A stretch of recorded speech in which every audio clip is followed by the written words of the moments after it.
num determinado momento da noite. Foi este o cenário junto ao Santa Maria.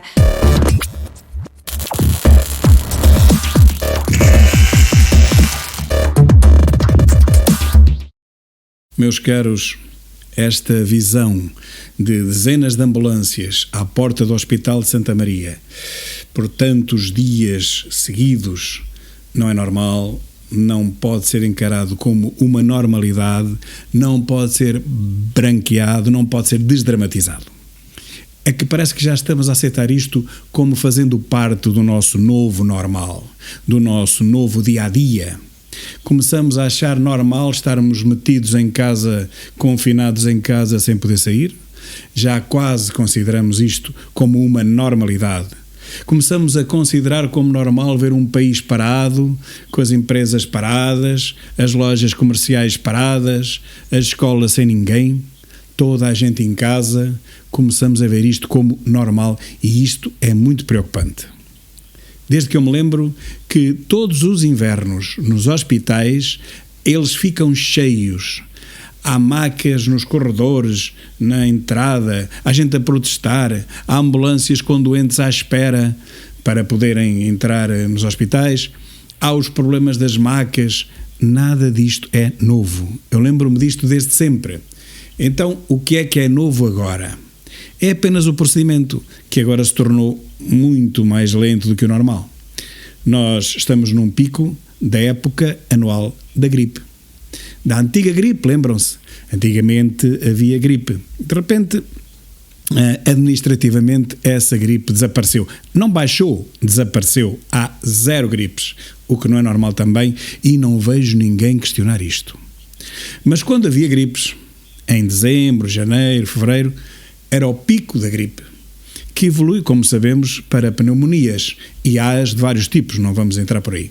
A gripe, se não for bem tratada, vai evoluir para uma pneumonia. E é a pneumonia que mata, não é a gripe, obviamente.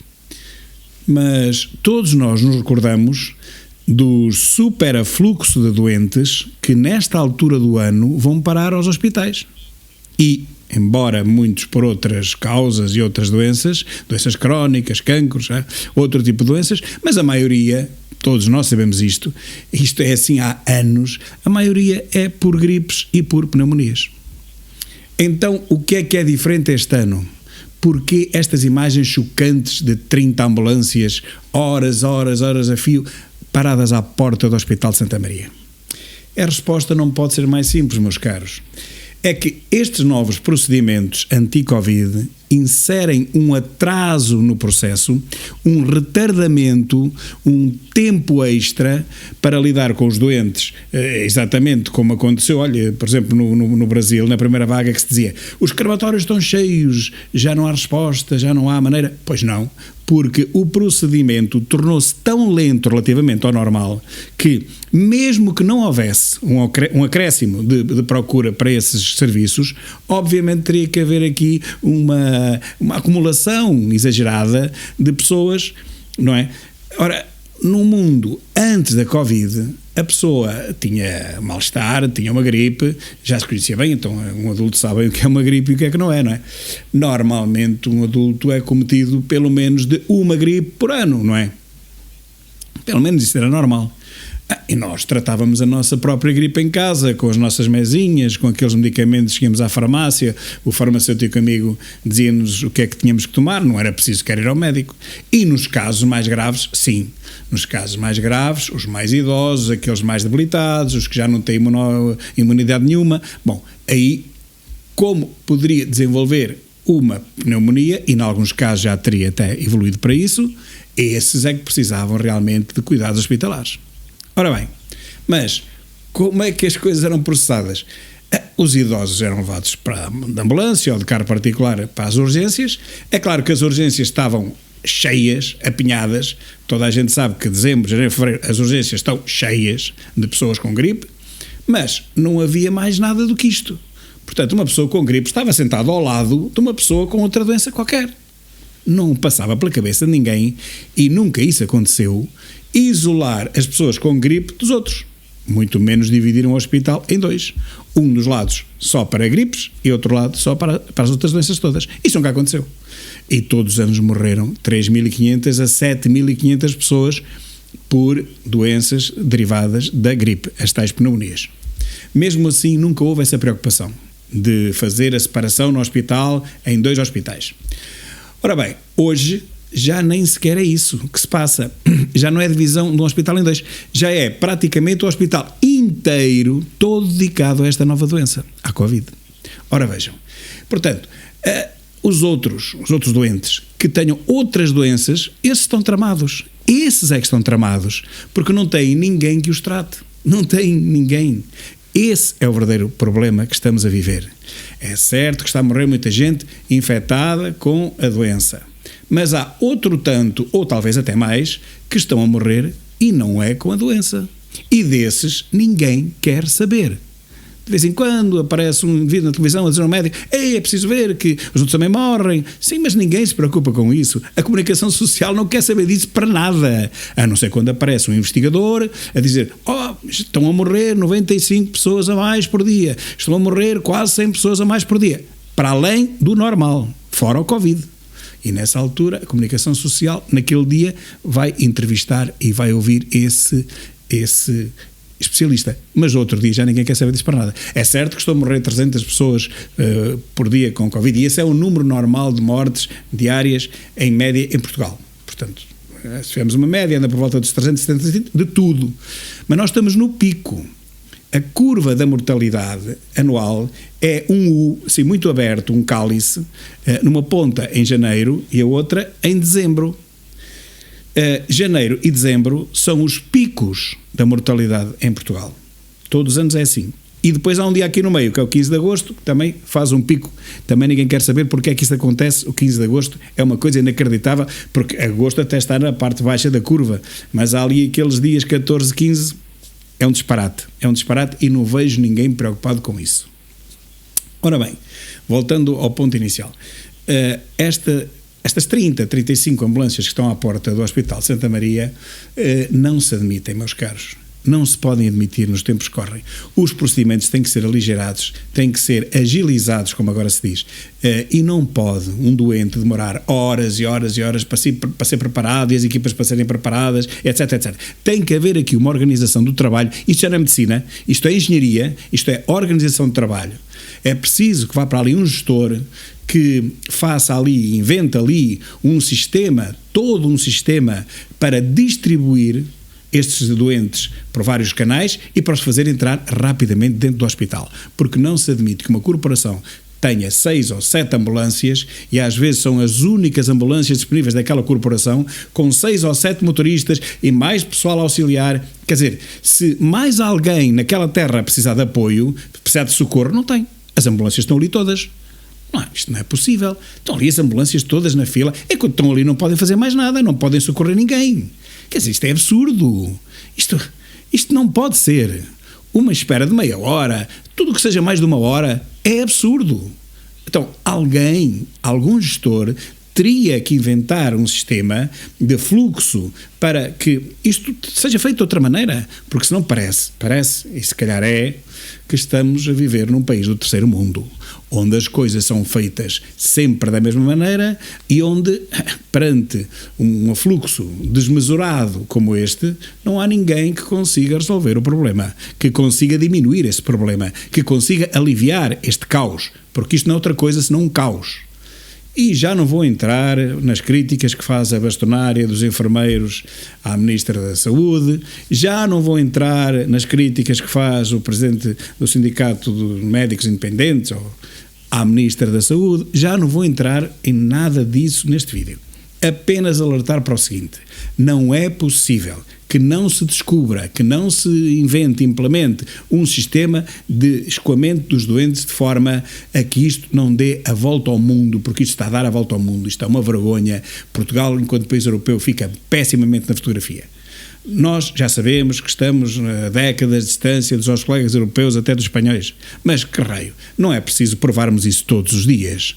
Não era preciso termos chegado ao ponto de sermos o pior país a combater a pandemia.